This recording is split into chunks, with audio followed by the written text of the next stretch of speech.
Efərimizin qonağı Azərbaycan Qiymətləndiricilər Cəmiyyətinin sədri, iqtisadiyyat məsələləri üzrə ekspert Vüqar bəy Oruc.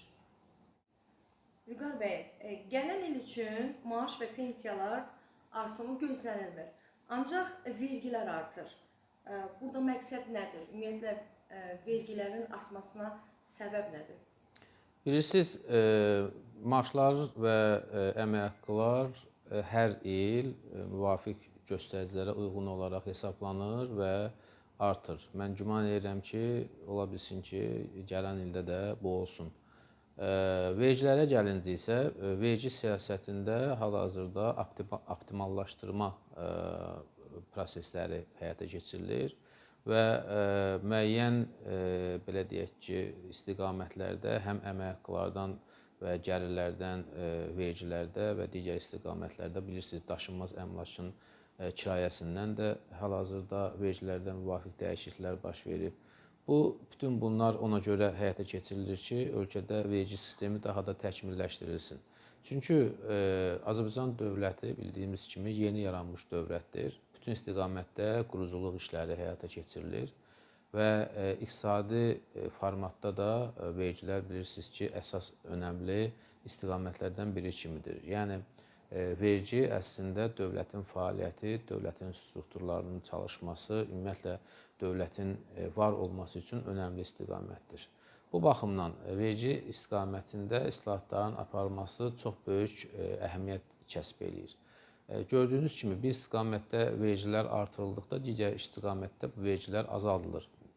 Örnəyin isə misal çəkim, daşınmaz əmlakın fiziki şəxslər tərəfindən kirayəyə verilməsində əvvəllər 14% vergilər tutulurdu. İndi isə ödəmə mənbəyindən vergi 10%-ə endirilib. Hələ belə bir təkliflərimiz də var ki, bu vergi məbləği faiz olaraq biraz da endirilsin ki, vətəndaşlar kirayə münasibətlərinin rəsmiləşdirilməsinə maraqlı olsunlar. Bütün istiqamətlə ölkədə fəaliyyət göstərən, istər sahibkar olsun, istər vətəndaş olsun, əgər vətəndaş da müəyyən iqtisadi fəaliyyət göstərmək istiqamətində addımlar atırsa, mütləq vergi verməyə məcburdur. Çünki hər hansı bir fəaliyyətin qarşılığı olaraq dövlətə vergi verilməsi həmin dövlətin imkanlarının daha da artmasından, qüdrətinin inkişaf etməsindən və bu da dolayısı yolla vətəndaşın imkanlarının artmasına gətirib çıxardan amillərdəndir. Bu baxımdan düşünürəm ki, vergilərin artırılması təkcə mənfi bir tendensiya kimi yox, eyni zamanda dövlətin strukturlarının, dövlətin imkanlarının güclənməsi kimi başa düşülməlidir. Düşünürəm ki, vergilərin artırılması ilə paralel eyni zamanda sosial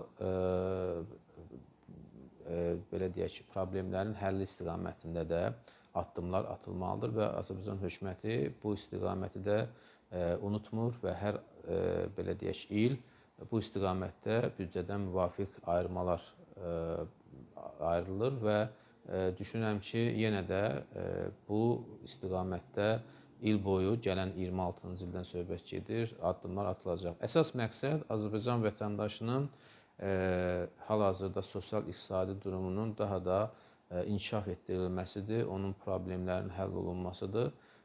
26-cı il təkcə bizdə deyil, eyni zamanda bütün dünyada maliyyə problemlərinin, iqtisadi çətinliklərinin olacağı bir il kimi qarşılanır və burada həm bir müddət əvvəl baş verən pandemiya, iqtisadi fəaliyyətsizlik, həm qlobal maliyyə böhranı, habelə dünya iqtisadi gücləri arasında iqtisadi savaş, beynəlxalq problemlər və bütün digər bu məsələlər əsas rol oynayır. Düşünürəm ki, Azərbaycan dövləti bütün dövrlərdə qarşısına çıxan problemləri həll etmək iqtidarında olduğunu göstərib, 26-cı ildə ölkə vətəndaşları üçün bu problemlərin həlli ili və eyni zamanda qarşılaşdıqları iqtisadi çətinliklərə sinə gərmək ili olacaq. Vüqar bəy, daşınmaz əmlakını kirayə verən şəxslər də vergi ödəyəcək dediniz. Maraqlıdır, bax, bu, belə deyək, xüsusən də kira evlərdə yaşayan insanlar bəs vergi verilən zaman özləri də ən azından belə deyək də bu vergi əsasındamı yoxsa ümumiyyətlə kira haqlarını yenidən dövlətdən müəyyən bir faizini ala biləcəklərmi? Bilirsiniz, söhbət ondan gedir ki, bir çox istiqamətlərdə əlavə dəyər vergisinin geri qayıtması planlaşdırılır.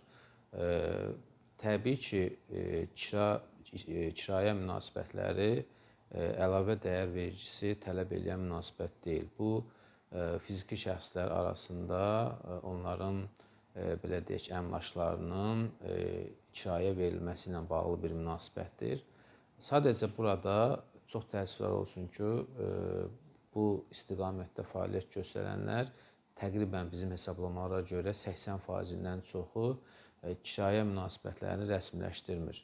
Çünki rəsmiləşdirdiyi zaman müvafiq ödəmə mənbəyindən vergi ödənməlidir ki, təbii ki, əmlakın sahibi bu məbləği ödədikdə daha az qazanc əldə etmiş olur və yaxud da ki, kirayə götürən şəxs bunu ödədikdə daha artıq kirayə pulu ödəmiş olur. Ona görə bu məqsədlə hər iki tərəf verginin ödənməsində maraqlı deyil.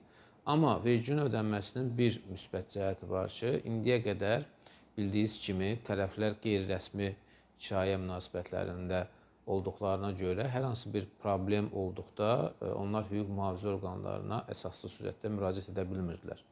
Və qarşılıqlı öhdəliklər həmin müqavilədə əks olunmurdu. Yalnız və yalnız realtor tərəfindən təqdim olunmuş və heç bir hüquqi qüvvəsi olmayan, notarius tərəfindən təsdiqlənməmiş bir müqavilə imzalanırdı və həmin müqaviləyə görə tərəflərin vergi vermək öhdəliyi meydana gəlmədiyi üçün bütün tərəfləri qane edirdi. Burada realtor öz fəaliyyətini göstərir və müəyyən məbləğ əldə edirdi və bundan təbii ki, vergi vermirdi.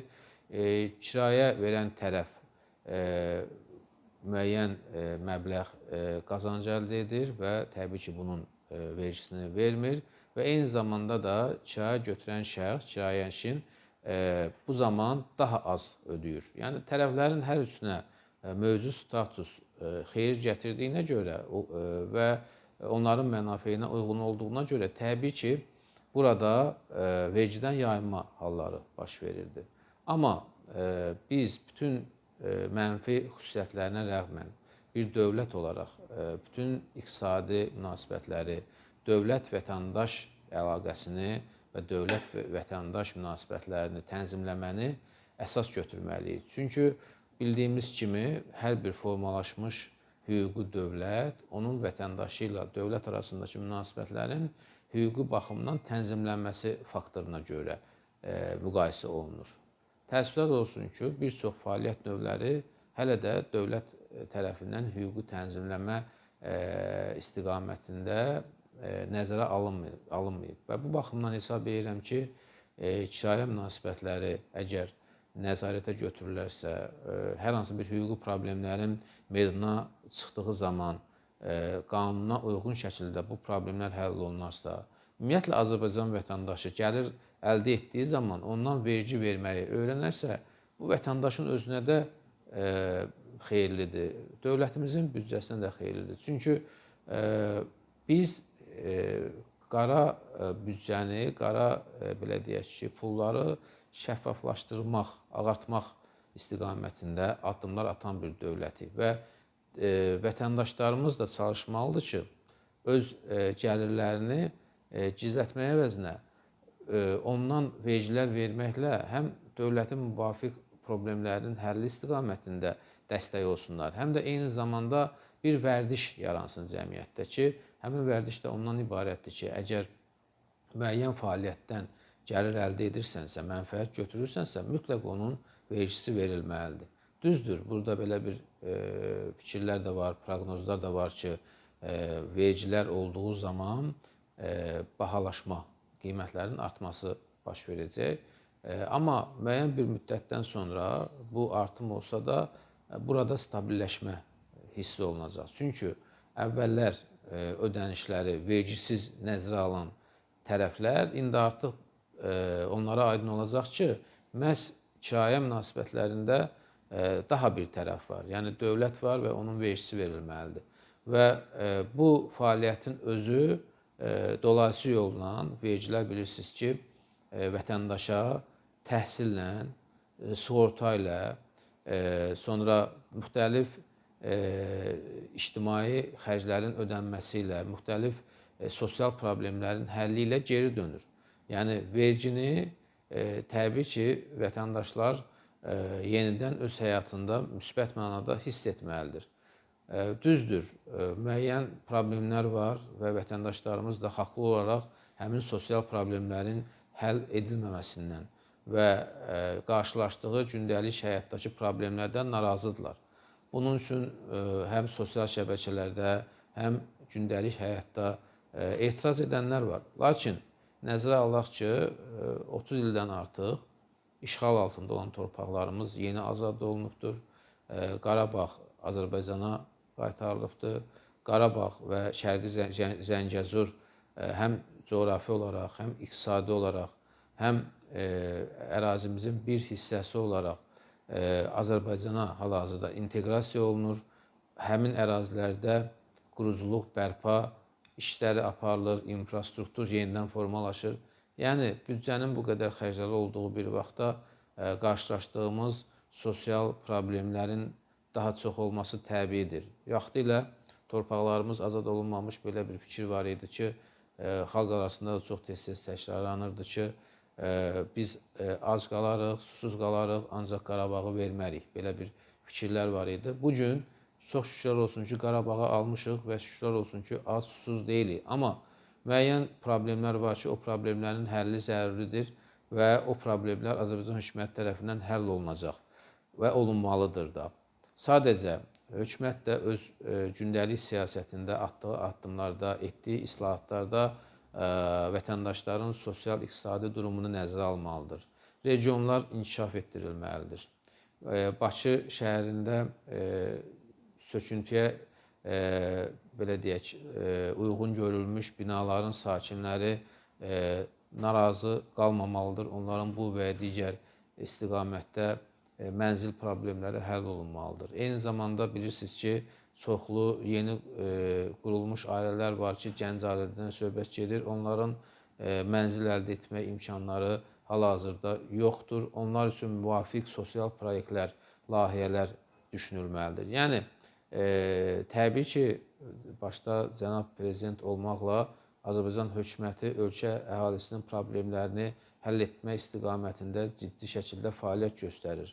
Və təbii ki, bu fəaliyyət yerlərdəki məmurlar tərəfindən də nəzərə alınmalıdır və bugün Azərbaycan regionlarında, bölgələrində fəaliyyət göstərən, idarə edən məmurların ilk tapşırığı, ilk məqsədi o olmalıdır ki, rəhbərlik etdiyi qurumların, rəhbərlik etdiyi, belə deyək, idarə etdiyi strukturların bütün fəaliyyəti xalqın, vətəndaşların problemlərinin həllinə yönəldirsin.